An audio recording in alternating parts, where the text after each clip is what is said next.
Adrien Dassault, bonjour. Bonjour Vincent, Merci beaucoup de nous recevoir dans les locaux d'Elyséum aujourd'hui. bienvenue. Pouvez-vous nous présenter la société Elyséum? Bien sûr, alors Elysium est une société qui a 2 ans. On est une vingtaine de personnes, dont 5 stagiaires. Et nous fabriquons et nous éditons du contenu pour smartphones et tablettes tactiles et également PC et Mac.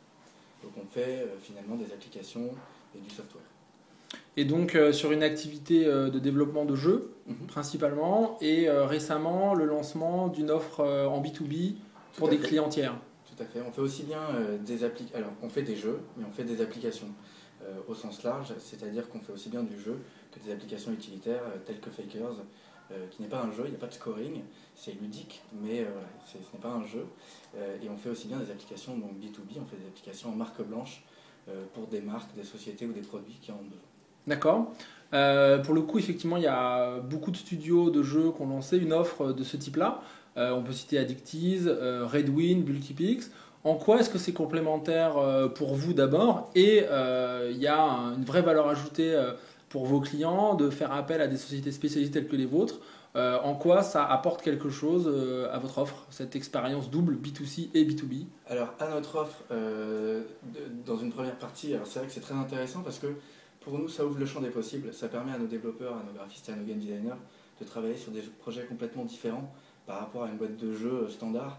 C'est-à-dire qu'on va travailler pour des clients sur des problématiques spécifiques, aussi bien pour des laboratoires pharmaceutiques que pour de l'expérience et ludo-éducative. Et donc pour eux, comme pour moi, comme pour nous tous, c'est très enrichissant. Ça nous permet vraiment de voir des problématiques complètement différentes et d'apporter aussi à nos jeux, du coup, un petit plus. Donc c'est vraiment en vase communicant et disons que les deux expériences ensemble voilà, créent une vraie synergie de technologie et de savoir-faire. Vous pouvez nous citer quelques exemples d'applications que vous avez développées pour des clients, par exemple? Oui, tout à fait. Alors, on est en train de développer une application, par exemple, pour Le Figaro, qui est une application, un jeu de quiz, un daily quiz, et qui va sortir donc très prochainement au mois d'août. Nous avons sorti, alors nous sommes en fabrication pour une application, un jeu musical pour une marque de biscuits apéritifs. Et sinon, on travaille beaucoup avec les laboratoires pharmaceutiques. C'était un vœu, un souhait de notre part au début, de pouvoir apporter quelque chose dans l'industrie pharmaceutique et médicale. Et on travaille avec 3-4 laboratoires, et notamment avec DDL Media. On a fabriqué 2 applications dans l'oncologie et l'hématologie, 2 applications à destination des médecins, voilà, pour pouvoir fluidifier leurs réflexes sur du protocole et des cures. D'accord. On a beaucoup parlé de gamification en 2012 dans conférences ou dans la presse spécialisée pour illustrer le fait que les bonnes pratiques qui venaient du jeu, qui sont les experts du développement d'app, se diffusaient dans tout type d'application. Où est-ce qu'on en est en 2013 et quel est votre point de vue sur le sujet? Alors la gamification est un terme qui a été beaucoup utilisé en 2012, c'est vrai. Aujourd'hui, nous, chez Elysium, on préfère parler d'expérience utilisateur. D'abord parce que dans une application, il n'y a pas forcément de système de scoring ou de gamification proprement dite. Voilà, l'expérience utilisateur, c'est se servir de ce que nous, on sait faire dans le jeu pour l'apporter sur une app qui n'est pas forcément du jeu. Alors on parle de fil d'Ariane, de nombre de clics, d'ergonomie et de sign and feedback. Alors le sign and feedback, c'est lorsque vous appuyez sur un bouton, il se passe quelque chose, vous changez d'écran, mais le bouton va réagir en fonction de l'appui, si c'est un tap ou si c'est un double clic, double tap, pardon. On parle aussi donc de nombre de clics et d'ergonomie. Voilà. Il faut que le client, lorsqu'il arrive sur une application, en l'occurrence la nôtre, il recherche un service, donc avoir la météo ou une musique, n'importe quoi, ou du fun dans un jeu. Aujourd'hui, nous, voilà, ce qu'on cherche, c'est à ce qu'il ait le plaisir immédiat. Si c'est un jeu, il va jouer tout de suite, et si ce n'est pas un jeu, en l'occurrence votre question, c'est arriver au service le plus rapidement possible et être satisfait le plus rapidement possible. Vous venez de sortir un livre blanc sur les bonnes pratiques et notamment la maintenance des applications mobiles.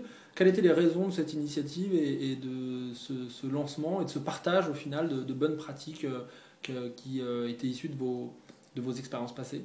On s'est rendu compte qu'il y avait beaucoup de marques, et finalement quasiment la plupart, avaient envie de sortir une app, Et la plupart de ces applications sorties par les marques étaient de mauvaise qualité, mal notées, mal perçues par les utilisateurs. Souvent on parle d'applications zombies, c'est-à-dire qu'elles apparaissent pendant un temps très court sur la sélection ou dans les nouveautés et disparaissent complètement de la visibilité de l'utilisateur parce qu'elles sont mal faites, mal notées, ou en tout cas voilà, ça ne fonctionne pas. Et c'est avec ce constat-là, on s'est dit, voilà, nous on a une expertise, on a un savoir-faire et on va essayer d'en faire profiter nos potentiels futurs clients. Donc voilà, on s'est rendu compte qu'il y avait vraiment un gros problème de fabrication des applications pour le B2B.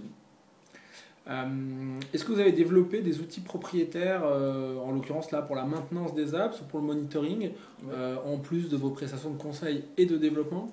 Alors pour le monitoring, oui, on a développé quelque chose chez nous pour justement voir un petit peu comment se comportait l'utilisateur.